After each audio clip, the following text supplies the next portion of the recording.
Fala, meus queridos e minhas queridas, sejam todos muito bem-vindos, bem-vindas. Eu sou o professor Antônio Martins, o seu professor de Física. Bem-vinda a essa dica mais que especial do Colégio Classe A para vocês. Pessoal, eu separei o conteúdo de eletrodinâmica para a gente brincar um pouquinho nessa revisão para o Exame Nacional do Ensino Médio, beleza? Coloquei alguns pontos importantes e vou falar sobre esses caras com vocês. Vamos lá? Vem comigo. Pessoal, a primeira coisa que eu vou lembrar para vocês a relação carga elétrica, corrente elétrica e como funciona. Claro, a definição de corrente elétrica é o movimento ordenado de cargas elétricas de um determinado condutor, beleza? Só que qual é a relação? Quando essas correntes se movimentam, elas transportam carga. Muito se é associado desta equaçãozinha aqui com as baterias, que armazenam a carga que vai ser transportada pela corrente elétrica para um aparelho durante o funcionamento, beleza? Só vamos lembrar uma coisinha. Na equação que você conhece como kit, carga elétrica igual ao produto da corrente elétrica pelo tempo, no Sistema Internacional de Unidades, a carga é dada em Coulomb, corrente em ampere, o tempo é dado em segundos. Até aí, beleza. Mas é muito usual, quando se trata de baterias, utilizar uma outra opção de unidades. A equação é a mesma, mas agora eu vou usar o tempo em horas ao invés de segundos. Vou manter corrente elétrica em amperes e eu vou obter a carga elétrica em ampere-hora. Quando você vai comprar uma bateria, é muito comum que você tenha na bateria essa inscrição, 60 ampere-hora, ou, por exemplo, a bateria do seu celular, que é um pouco menor, vai vir escrito algo parecido com esse cara. Por exemplo, 4.400 miliampere-hora. Embora tenha ampere e a galera queira associar com corrente elétrica, esse cara é carga. Então isso aqui está te contando quanto de carga elétrica essa bateria consegue armazenar. Professor, o exercício falou para mim sobre quanto tempo eu posso usar o meu celular sem descarregar. Isso vai depender do quê? Vai depender da corrente de funcionamento. Porque o valor da carga elétrica você tem. Você só precisa tirar esse prefixo milli, tá, galera? Lembra, o milli é 10 a menos 3. Então, se você andar 3 casas aqui, 4.400 miliampere-hora são 4,4 ampere-hora. Com esse valor de carga, sabendo a corrente de funcionamento, você calcula o tempo de autonomia de uso do seu equipamento elétrico. Vale para o seu celular, mas também vale para os carros elétricos. E isso é uma coisa que você precisa estar atento. É a mesma ideia. Se tem bateria, funciona com corrente, esse tempo é autonomia. E você pode calcular para os dois desta maneira. Cuidado, as correntes de autonomia, as correntes de funcionamento são diferentes das correntes de carregamento.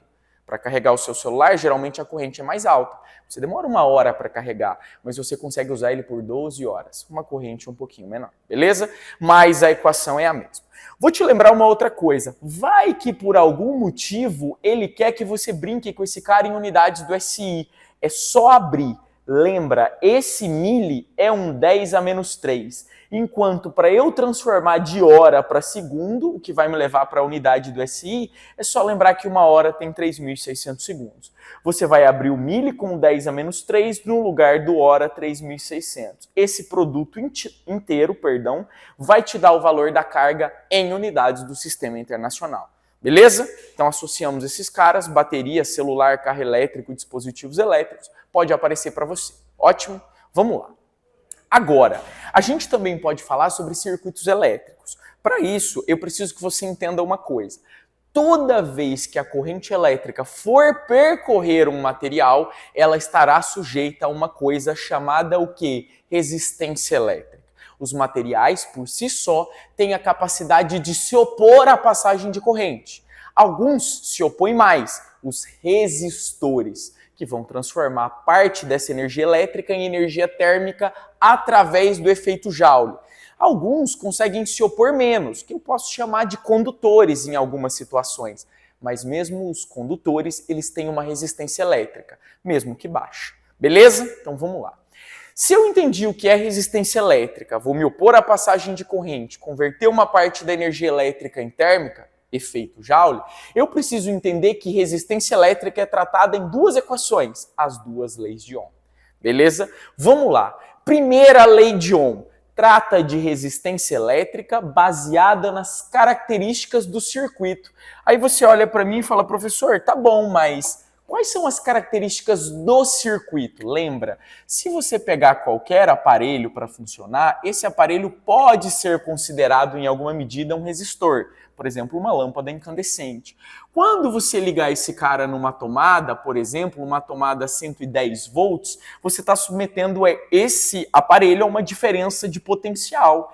E, portanto, ligou esse cara aqui, a corrente vai até o aparelho e depois a corrente volta. A corrente de entrada, a corrente de saída. Vamos assumir um pouquinho essa brincadeira, porque você pode ligar em baterias, tá? Mas a corrente que a gente utiliza, vou te lembrar isso, é uma corrente alternada. É a disponível para consumo nas residências. Se você utilizar uma pilha ou bateria, corrente contínua. Mas essa é a ideia básica. Então eu vou descrever essa resistência elétrica através da relação das características do circuito. Tensão medida em volts, pode ser 110, 220, pode ser outra. Resistência medida em ohm e a corrente elétrica que vai levar a energia medida em amperes. Isso é extremamente importante. Beleza, galera? Aí é o seguinte, pô, professor, entendi essa relação. Tá, beleza. E a segunda lei de Ohm, que é uma outra maneira de se falar sobre resistência elétrica? Vai tratar sobre resistência elétrica baseado nas características agora do condutor, não mais as características do circuito. Porque é o seguinte, você pode vir aqui e falar, olha, eu vou pegar um pedacinho desse fio aqui e eu vou dar um zoom nele, eu quero olhar o que está acontecendo com esse pedacinho de fio. Beleza. Por mais que ele pareça retinho, esse fio tem um formato cilíndrico na maior parte das vezes. E aí eu vou descrever a resistência elétrica baseado em uma característica chamada resistividade, que é uma característica do material. Se o fio é de cobre, eu tenho uma resistividade. Se o fio é de prata, se o fio é de alumínio, se o fio... Cada material tem uma resistividade, perdão. E comprimento e área. Só que reparem uma coisa, a resistência é diretamente proporcional à resistividade e ao comprimento e é inversamente proporcional à área da seção reta desse fio condutor, beleza? De vez em quando, o Enem não gosta necessariamente de brincar com resistividade, ele vai querer brincar com condutividade. Pode até chamar de C. A condutividade é o inverso da resistividade. Um sobre esse cara é a condutividade. Os nomes já dizem, um é o inverso do outro. Um resiste, o outro conduz. Beleza? Essas são as duas leis de Ohm. Professor, mas de vez em quando aparece um gráfico. É verdade. Se você pegar a primeira lei de Ohm e quiser descrever resistência elétrica, provavelmente em um gráfico de tensão por corrente, ou ele pode inverter corrente por tensão sem prejuízo nenhum, o que vai acontecer? Provavelmente você vai ter resistores com esse comportamento ou até resistores com este comportamento. Saiu da origem gráfico de corrente por tensão, eu estou falando de um resistor. Qual é a diferença? Quando a reta for constante, e esse cara muito nos interessa, o resistor é chamado de resistor ôhmico. Ele possui resistência elétrica constante para qualquer corrente que o atravesse. Beleza? Então, só lembrando esses caras aí para vocês. Ô, professor, tranquilo, entendi como funciona essa carga, entendi como funciona a resistência elétrica. E agora? Agora vamos entender como funciona o consumo de energia nos aparelhos e nos circuitos. Embora aqui eu tenha simplificado para você, o circuito ele envolve uma série de passos. A corrente elétrica tem que ter um caminho de entrada e um caminho de saída, entre muitas aspas. Então, eu represento aqui um circuito real, mas eu te mostro aqui a representação que a gente usa para um circuito. Esse cara pode representar um resistor ou um aparelho. Esse cara vai representar a minha bateria, a minha fonte, o meu gerador, que tem uma diferença de potencial. Lembrem, a placa maior representa a placa positiva, a placa menor a negativa, tá? Posso ter colocado ali uma chave interruptora para abrir ou fechar o circuito. Com a chave aberta, lembra, não passa corrente. Esse cara não funciona. Posso colocar um dispositivo aqui de proteção do meu circuito elétrico. Quais dispositivos são comumente usados? Fusível, disjuntor. Beleza? Professor, fusível. É que o fusível queima. O disjuntor é aquela chavezinha que cai. Pô, caiu a chave, o disjuntor fechou. E ele fechou para proteger o seu circuito elétrico. E esses caras protegem sempre em relação à corrente elétrica. Professor, imagina que eu tenha feito isso aqui e aí eu peguei o meu interruptor e fechei a chave. Vai passar corrente nesse circuito? Vai. A corrente convencional para nós sai da placa positiva, passa pelo aparelho e volta para a placa negativa. Qual é o detalhe? Este dispositivo ele é feito para proteger, então ele vai ter uma corrente máxima suportada. Alguns exercícios vão te dar uma margem de segurança, nem todos. Então, o que você precisa fazer? Bom, professor, calculei, a corrente que passou aqui é uma corrente de 20 amperes. Aqui pode ser um chuveiro ou alguma coisa, então é uma corrente elevada. Eu vou ter que comprar um disjuntor. Eu vou comprar um disjuntor de 20 amperes? Nunca. Por quê? Porque quando passar o valor da corrente máxima do disjuntor ou do fusível, ele fecha o circuito para proteger. A margem de segurança pode estar ali entre 10, 20%, até um pouco mais, caso ele queira. Mas se você precisa de 20 amperes, o considerável é que você compre pelo menos um pouco maior. Então, o ideal aqui seria um disjuntor de 25 amperes. Não vou comprar esse cara muito maior, porque eu quero proteger. Se eu deixar passar 30, 40, 50 amperes no meu circuito, aí eu não estou cumprindo a função de proteger. Então eu tenho que juntar esses caras. Um pouquinho maior, mas nem tanto assim. Beleza? Tranquilidade? Ótimo. Professor, e o consumo de energia elétrica? Aí vamos lá. Esse dispositivo aqui, que pode ser uma lâmpada ligada, pode ser o seu celular carregando, pode ser um chuveiro, um eletrodoméstico qualquer, ele consome. A energia por ele consumida é calculado como produto da potência pelo tempo de uso. Claro, às vezes vai falar de consumo mensal. Então, aí você vai ter que multiplicar pelo número de dias, porque o aparelho fica ligado 3 horas por dia, durante 30 dias no mês. Então, você vai ter que brincar com esse cara. Outra coisa, se ele falar do consumo de uma lâmpada, geralmente, em uma sala ou em um ambiente, podem ter mais de uma lâmpada ou mais de um do mesmo aparelho. Você vai usar a potência de cada um e, às vezes, vai ter que multiplicar pelo número de aparelhos. Beleza? Vamos lá.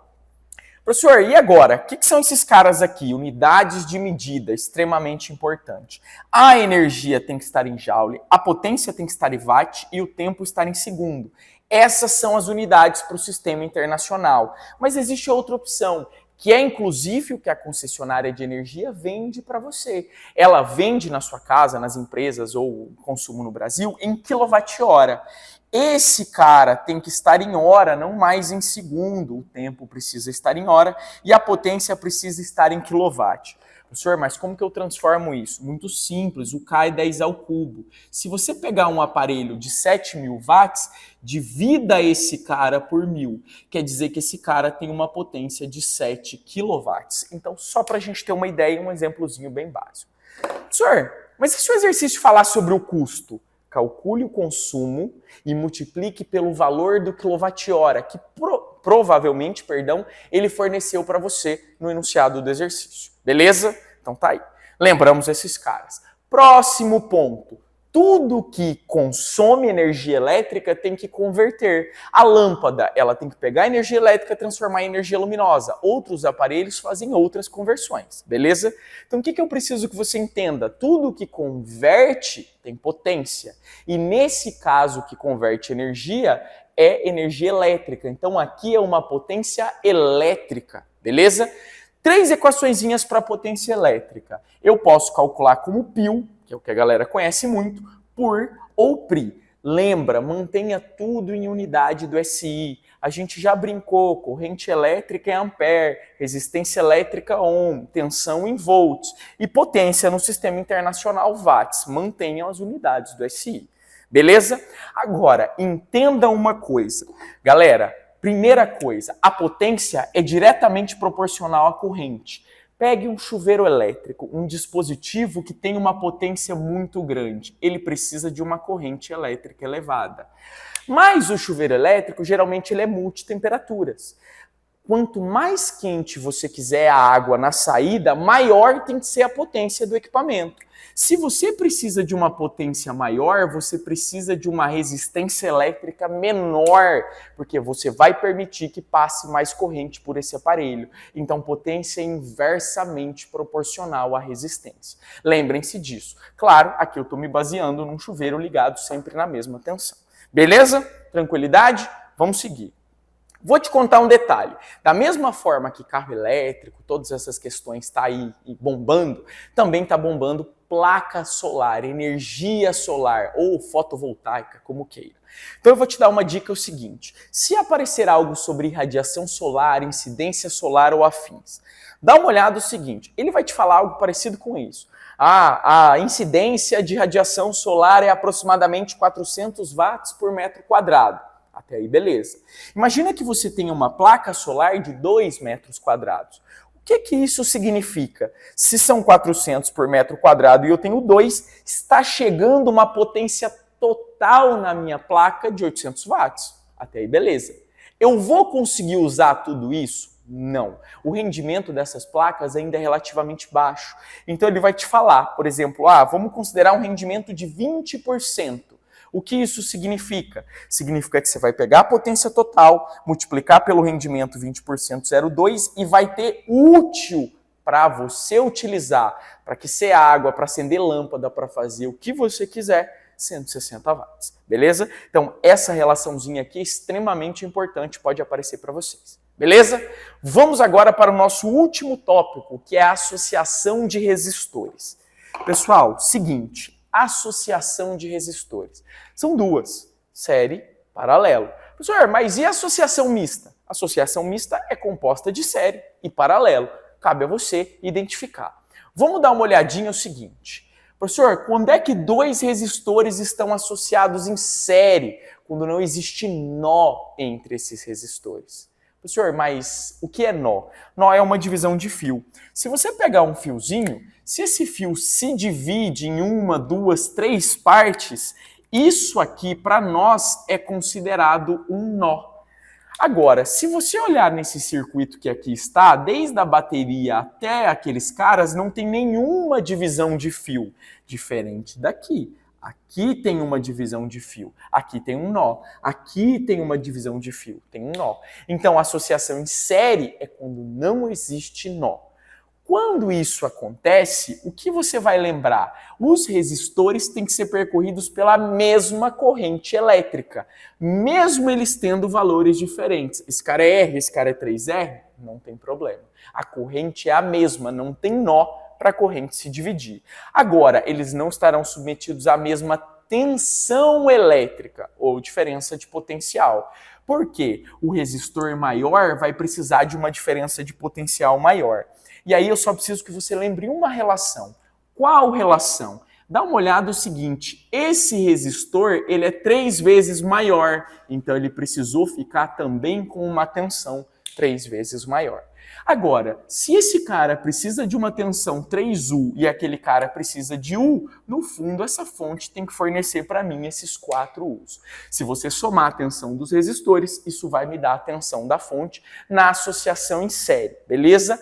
E mais, professor, preciso calcular a resistência equivalente. O que eu vou fazer? Vou somar os resistores quando eles estiverem em série. R1 mais R2 mais quantos outros resistores aparecerem nesta associação. Beleza? Tranquilo. Professor, e na associação em paralelo? Se naquele cara eu não tenho nó, aqui eu vou ter nó, divisão de fio.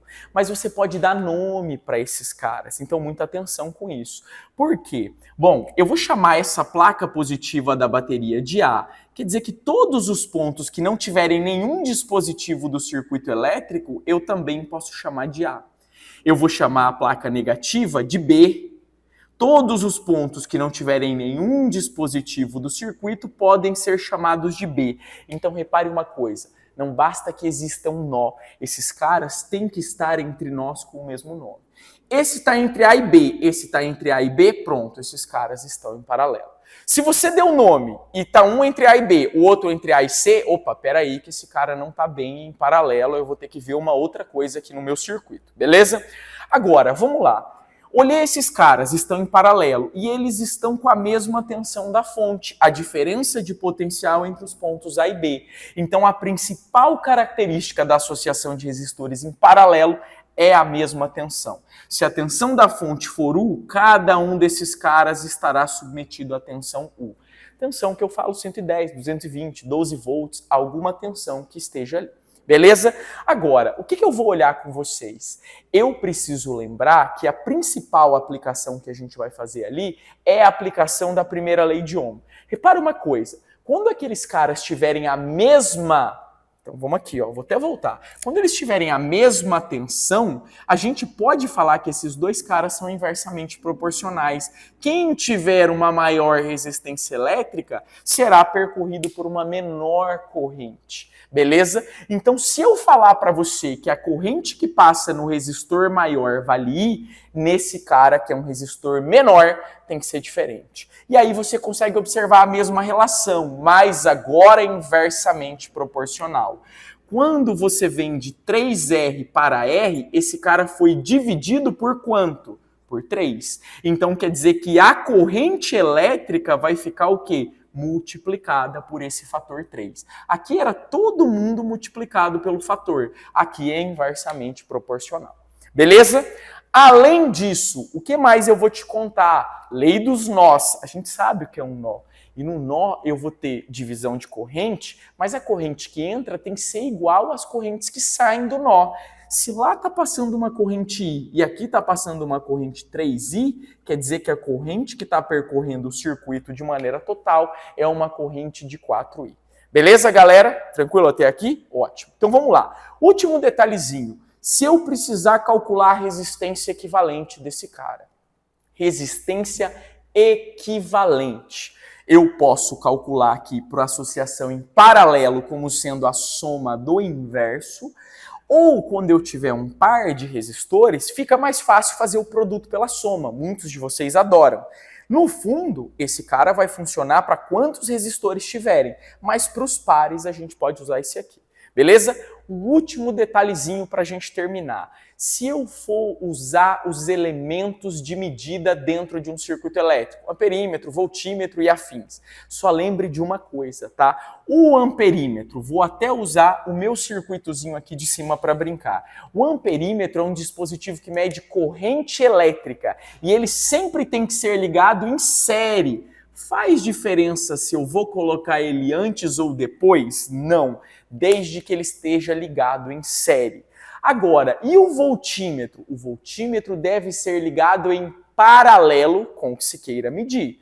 Professor, mas e se eu quiser medir, por exemplo, só a tensão no resistor 3R? Então você vai colocar um voltímetro em paralelo apenas com aquele resistor. O voltímetro entra em paralelo, o amperímetro sempre entra em série. Beleza, galera? Espero que vocês tenham gostado, espero ter ajudado com essa revisão aqui. Beleza? Uma ótima prova do Enem para vocês, um grande abraço do professor Antônio e até a próxima.